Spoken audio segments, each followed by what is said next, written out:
We are breaking into programming to continue our coverage of President Biden's visit to Connecticut. His first stop is a childcare center in Hartford, and the president has arrived. Let's listen in. My name is Barbara Jo Warner, and I'm the executive director of the Capital Child Development Center.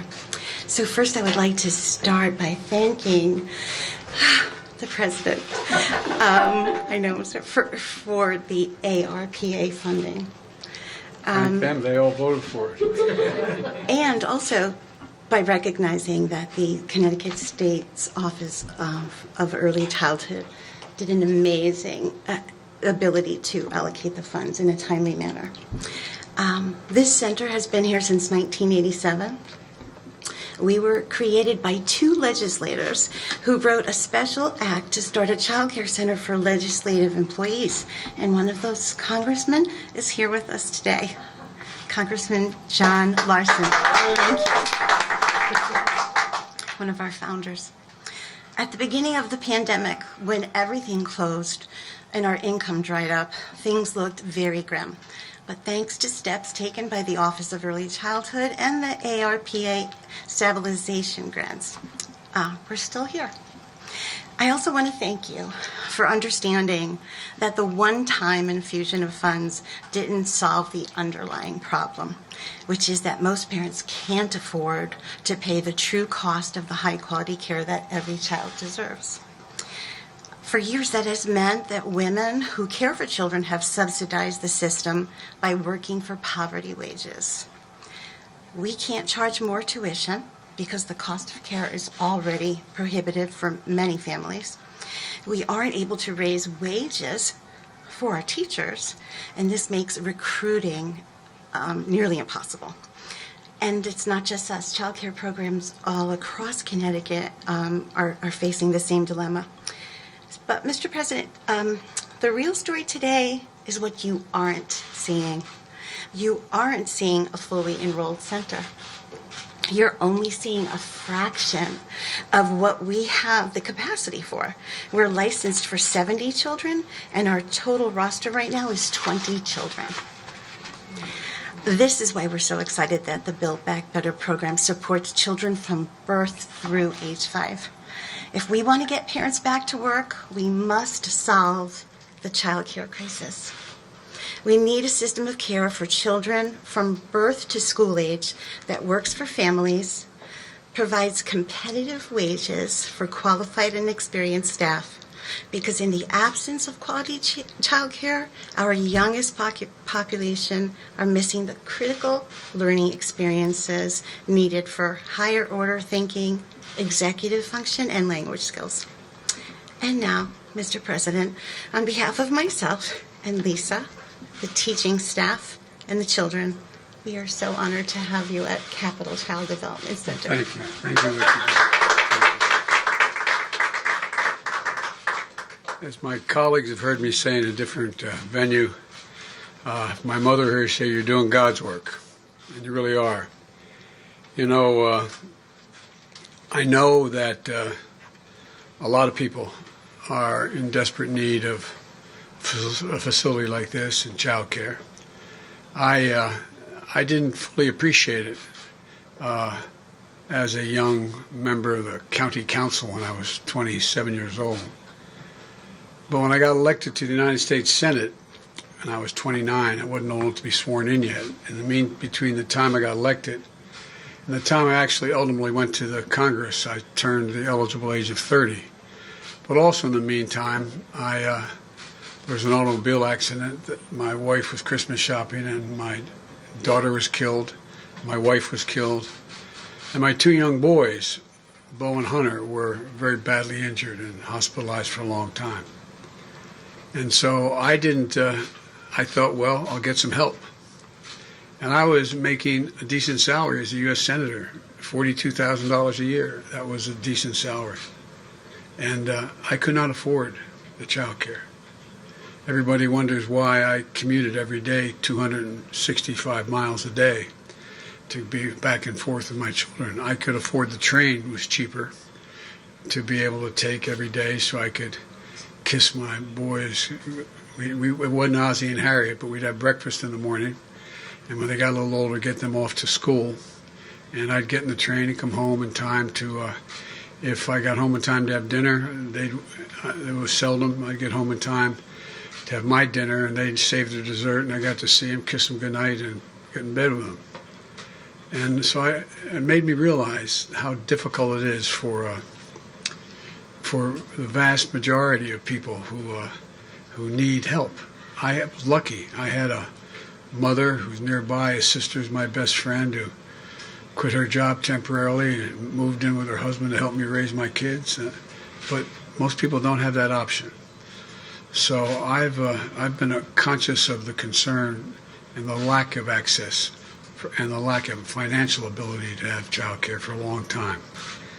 And I want to thank the team here at the Capital Development Center for welcoming us today. And I want to thank the excellent Connecticut leaders you have here. Ned, you're one of the best governors in the United States of America. No, you really are. You really are, because you stand up for what you believe in and you don't back down. And Mr. Mayor, Luke is an Afghan war veteran. We were talking about all the work he's done with the former governor of Delaware, Jack Markell, now, who's placing Afghan refugees coming out of Afghanistan. And we're continuing to get people out. Thank you for what you do. I really mean it. And Richard Blumenthal, who was back in those days the Attorney General when my son Bo was still alive, and he was Attorney General. And not a joke, but he looked to Richard for help. And thanks for the way you took him under your wing. I really mean it, Richard. It made a difference. You know what he thought of you. And Chris Murphy, who has been not only a real soldier, but he has stood up and stuck up for me. And Chris, it matters. It matters when things are tight, and you stand up and make the case. And I do appreciate it. And John Larson and I go back a long way. and Joe, you can't deny me. There's no way out. And Rosa DeLaura, who is, I don't have time, I'm going to keep you, but the first time I came up this way, my son was going to Yale Law School, and her mother was a committeeman? Alderwoman. And I was up on a ladder helping him paint the place he had just rented. And this knock on the door, and this lovely woman came and said, "Where's Biden? Where's Joe Biden?" And I was up on a ladder, and I had paint all over me, and I was a sitting U.S. Senator. I said, "I'm here." She said, "No, where's Biden? Where's Biden?" And she brought the chief of police over to let him know that everything was going to be taken care of. But your mother was something else. But that old expression, the apple doesn't fall far from the tree. Rosie, you've been an incredible leader in all things having to do with the health and well-being of children and women. And we would not have had the legislation we're now trying to continue were it not for you.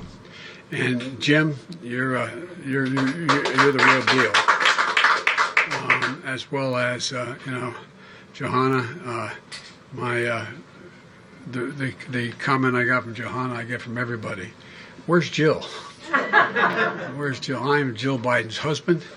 She is now I think she's either in New Jersey or Virginia, I'm not sure, after teaching 15 credits this week at the community college, and she is out there making the case. I'm here today to talk about what's fundamentally at stake right now, in my view, for the families, not only of Connecticut, because you're ahead of the curve in some of what you've done on your own, but for our country. For a long time, America set the pace across the globe. For most of the 21st century, we literally led the world by a significant margin in the investments we invested in our own people, Not only our roads, our highways, our bridges, but on our people and on our families. And we didn't just build the interstate highway system and invest to win the space race. We also were among the first to provide access to free education beginning back at the turn of the 20th century. It was a distinction and a decision to invest in our children and our families, and it's a major reason why we were able to lead the world in the 21st century. One of the few nations in the world had universal education for everyone, beginning at what was then first grade. But somehow along the way, we sort of stopped investing in our people. Our infrastructure has fallen from the best in the world. According to the World Economic Forum, our infrastructure ranks 13th in the world, roads, bridges, highway, a whole range of things. But just as important as the Organization of Economic Opportunity and Cooperation now ranks America 35 out of 37 major countries when it comes to investing in early childhood education and care. Say another way, the world's catching up and beginning to pass us. Jill has, my community college, Dr. Biden, has an expression she's used for real. Any country that educates us will outcompete us. Any country that educates us will outcompete us. We cannot be competitive in the 21st century in this global economy if we fail to invest. That's why I propose two critical pieces of legislation being debated in Washington right now. They're both bills. They're not about left versus right. They're not about moderate versus progressive or anything else that pits one American against another. These bills, in my view, are literally about competitiveness versus complacency, about opportunity versus decay, and about leading the world or continue to let the world move by us. Folks, a lot of folks know what's at stake in the infrastructure bill. It's about rebuilding the arteries of our economy, putting people to work in good-paying jobs. The estimates from Wall Street would create up to 16 million new jobs over time. Good-paying jobs, union jobs. Not $5 an hour, $7, $15, but $40, $50 an hour, prevailing wage. You can raise a family on. You can live with some dignity and pride. Bringing our roads and bridges up to speed, replacing lead water pipes. There's over 40,000 schools across America where you got to be worried when you go to the water fountain, whether there's lead in the water and the children are being poisoned. You can turn on the faucet so that every place in America, you're sure the water is clean and able to be drunk. Laying transmission lines for a modern and resilient energy grid. Making high-speed internet affordable and available everywhere in America, from urban, suburban, rural. There's parts of the country that are just being left behind.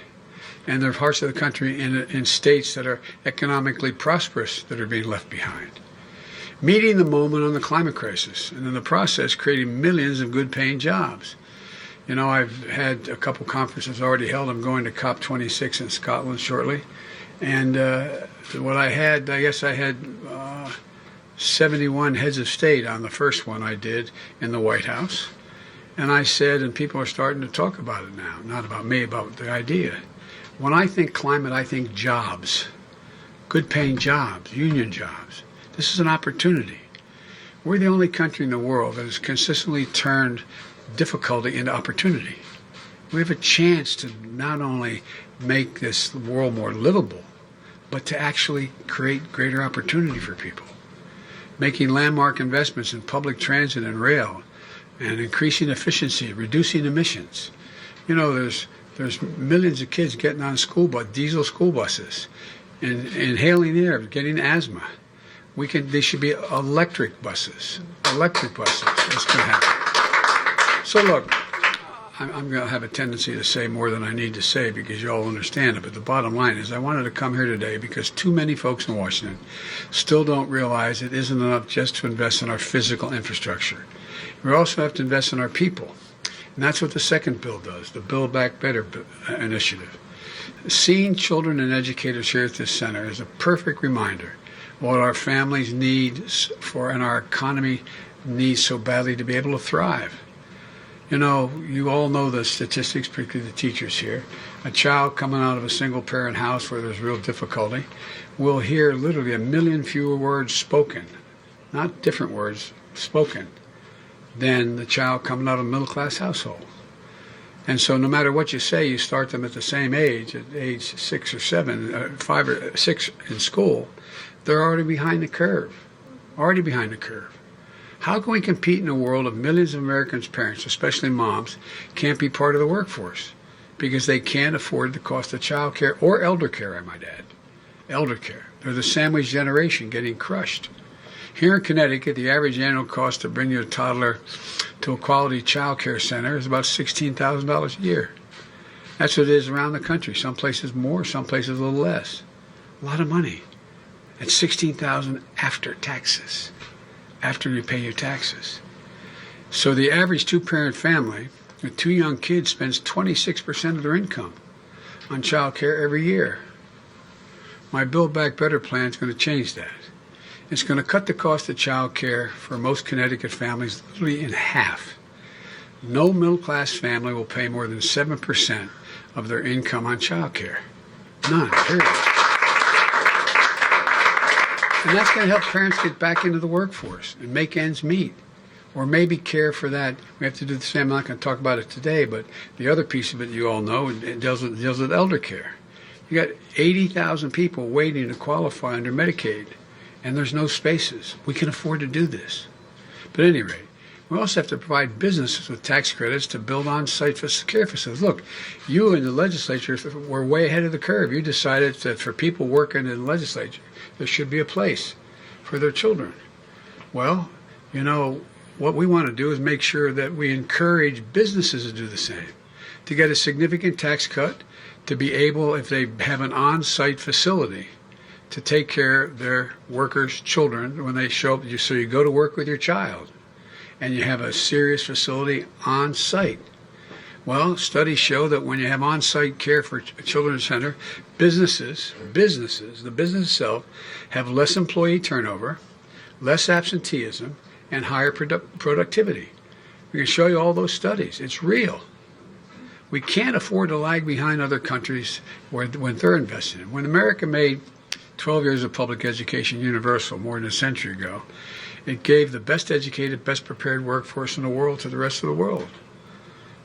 But if we're designing public education today, all of a sudden we had none, we said, okay, what are we going to do? We need free public education. Does anybody think we'd think 12 years was enough in the second quarter of the 21st century? The fact is today only about half of 3- and 4-year-olds in America are enrolled in early education, childhood education like you're doing here. In Germany, France, and the UK, even Latvia, the number of children in those countries enrolled is 90%. 90%. My plan gets us back on track. Provides 2 years of high-quality preschool for every child in America. It also makes investments in higher education by increasing Pell Grants.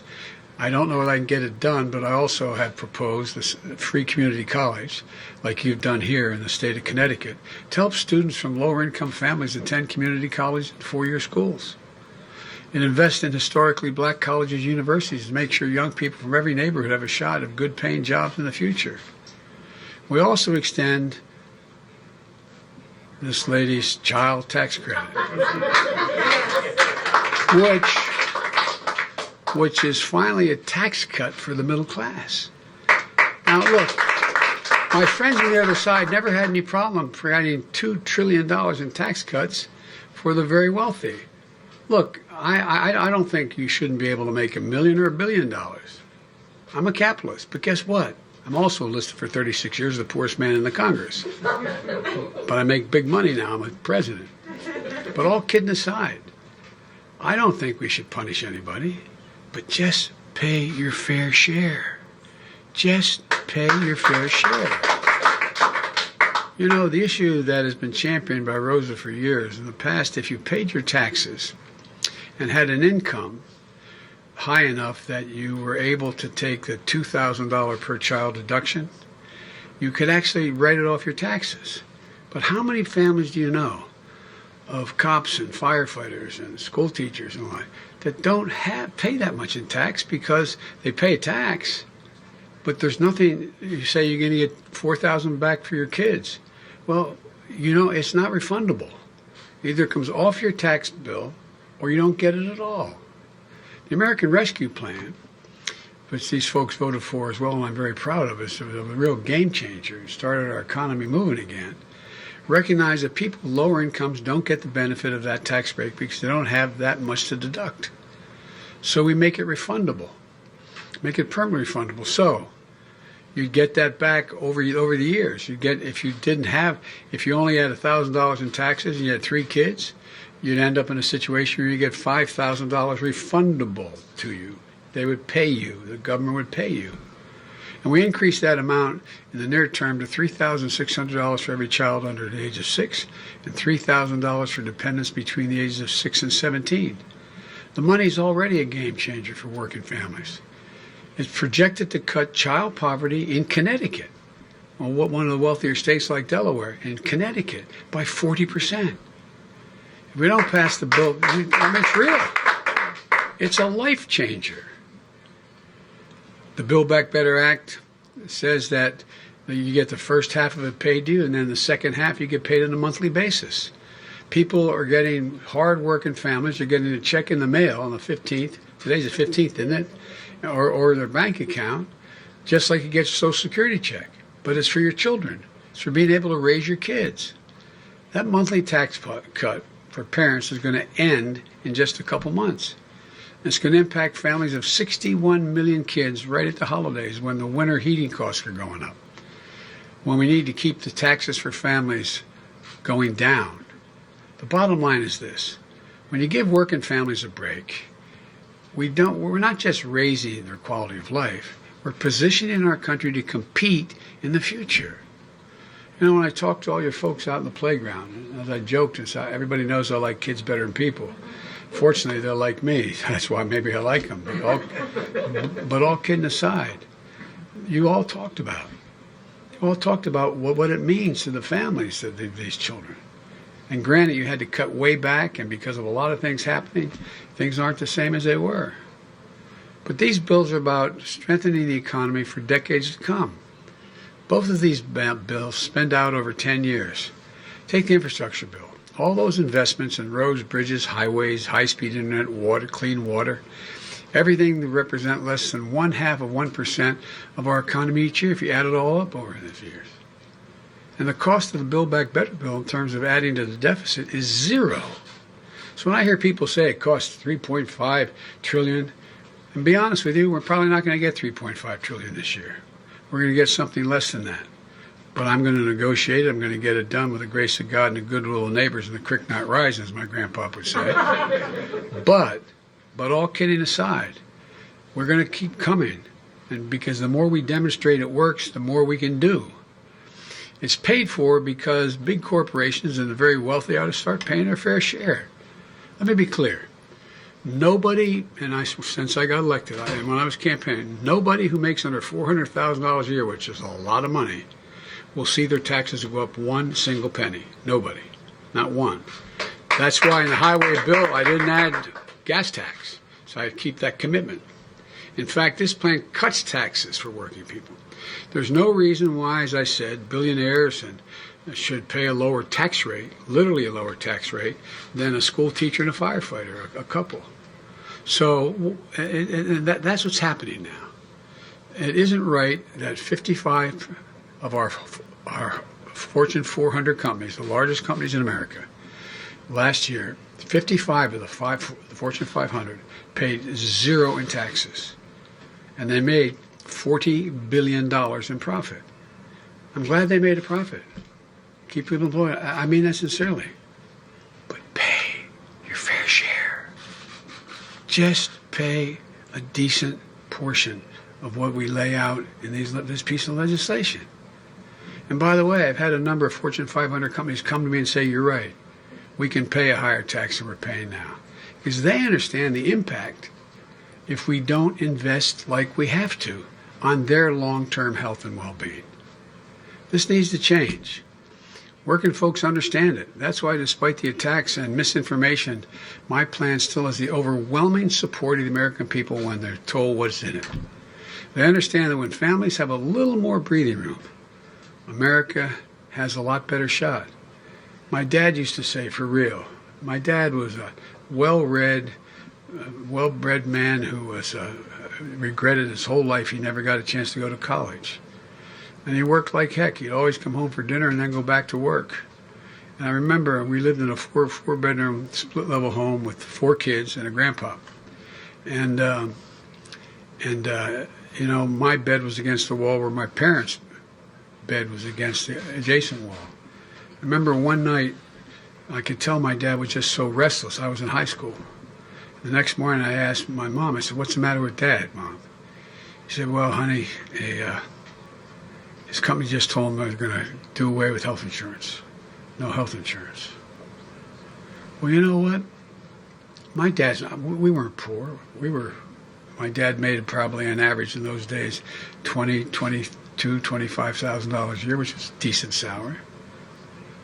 But he used to say, everybody's entitled to just a little bit of breathing room. Just a little bit. A little bit of breathing room.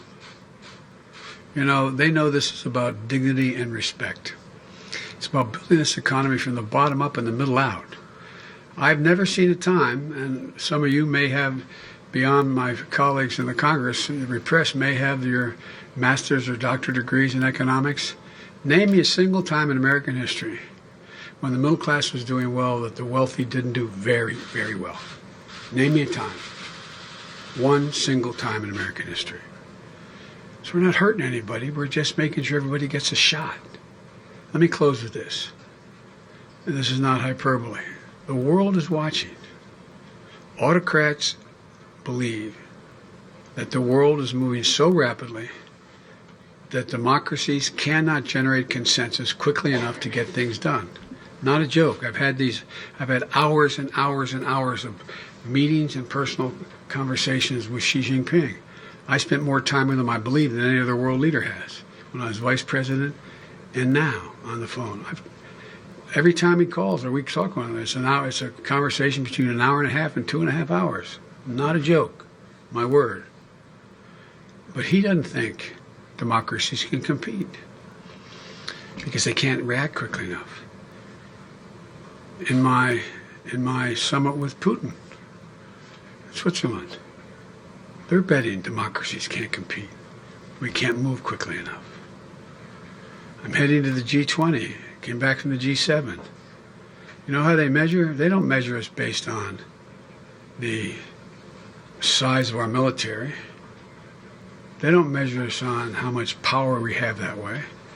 They want to know, can we get anything done? Not a joke. And many of you travel internationally. Can we get anything done? Can you put anything together to get something done in America? So, folks, they're betting that we won't respond to this inflection point in history. But I've always said, and I mean, some of you guys who work with me know this, I've said it 1,000 times, it's never a good bet to bet against the American people. Never a good bet. So it's time for us to invest in ourselves. Show the world that American democracy works. We've always led the world not by the example of our physical power, but by the power of our example. That's why the world has followed. And given us that half a chance, there's not a single solitary thing that we can achieve if we do it together. So I'm hopeful. There's a lot of questions the press is going to want to ask me, I know, about how are the negotiations going and how we're going to get this done and so on. Well, I told you before what my neurosurgeon years ago said when I had that aneurysm. He said, your problem, and I was then a senator, your problem, Senator, is you're a congenital optimist. But I'm convinced we're going to get this done. I'm convinced we're going to get it done. We're not going to get $3.5 trillion. We'll get less than that, but we're going to get it. And we're going to come back and get the rest. So I want to thank you all, and God bless you. And I know you're asking about President Clinton. I've been exchanging calls. He seems to be, God willing, doing well. And so when I talk to him, I'll let you all know. But in the meantime, thank you for taking the time to be here. And I say this again, the press heard me say it, for all you elected officials, it's like a busman's holiday for you. Come to have to listen to another politician speak. But I am really, and I mean this without exception, I'm so proud to be associated with each one of you. You're honorable, decent, smart women and men, and there's a lot we can get done. So thank you very much. Thanks, everybody.